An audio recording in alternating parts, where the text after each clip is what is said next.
Welcome to S4 media. నేను మీ రమ్య. 47 ఏళ్ల కల నెరవేరిన ఈ అద్భుత క్షణాన మైదానంలో కనిపించిన దృశ్యాలు ప్రతి భారతీయ గుండెను తాకాయి. దక్షిణాఫ్రికా చివరి వికెట్ పడగానే కెప్టెన్ హర్మన్ ప్రీత్ కౌర్ అపారమైన వేగానికి లోనైంది. నవీ ముంబైలోని డివై పాటిల్ స్టేడియంలో ఐసీసీ మహిళల క్రికెట్ ప్రపంచ కప్ 2025 ఫైనల్లో భారత జట్టు చారిత్రక విజయం సాధించిన క్షణం యావత్ దేశం ఆనందంతో ఉప్పొంగింది.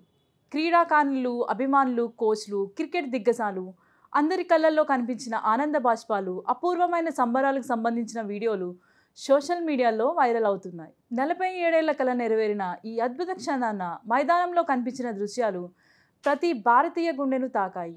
దక్షిణాఫ్రికా చివరి వికెట్ పడగానే కెప్టెన్ హర్మన్ ప్రీత్ కౌర్ అపారమైన ఉద్వేగానికి లోనైంది. ఆమె కన్నీళ్లు పెట్టుకుంటూ ఆనందంతో మైదానంలో పరిగెట్టిన దృశ్యం ఈ చారిత్రక విజయం వెనుకున్న కష్టాన్ని, పట్టుదలని ప్రతిబింబించింది. ఆమె సహచర క్రీడాకారులను కౌగిలించుకొని ఓదార్చడం, విజయాన్ని పంచుకోవడం అందరినీ కదిలించింది. ఫైనల్లో 5 వికెట్లతో సత్తా చాటిన దీప్తి శర్మ చివరి వికెట్ తీసి విజయాన్ని ఖరారు చేసిన వెంటనే ఆకాశంలోకి పంచ్ విసిరిన దృశ్యం అభిమానులకు గూస్ బంప్స్ తెప్పించింది.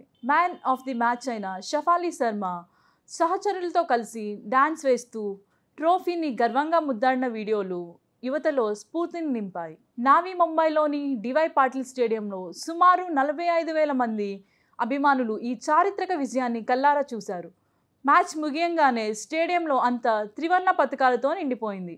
ప్రేక్షకులు ఇండియా ఇండియా అంటూ నినాదాలు చేస్తూ విజయోత్సవంలో పాలుపంచుకున్నారు. క్రీడాకారులు మెడల్స్ అందుకొని ట్రోఫీని చేత పట్టుకొని మైదానంలో చుట్టూ తిరుగుతూ అభిమానులకు అభివాదం చేసిన దృశ్యాలు ప్రతిష్టాత్మకమైన క్రీడా ఛానల్లో ఐసీసీ వీడియోల్లో ప్రముఖంగా ప్రసారమయ్యాయి. ట్రోఫీని అందుకున్న వెంటనే ఆకాశంలోకి గోల్డ్ క్రాకర్స్ పేల్చడం, క్వీన్ బ్యాండ్కు చెందిన వి ఆర్ ద ఛాంపియన్స్ పాట మారుమోగడం ఆ సంబరాలను పతాక స్థాయికి చేర్చింది. ఇలాంటి మరిన్ని అప్డేట్స్ కోసం S4 మీడియా ఛానల్ని సబ్స్క్రైబ్ చేసుకోండి.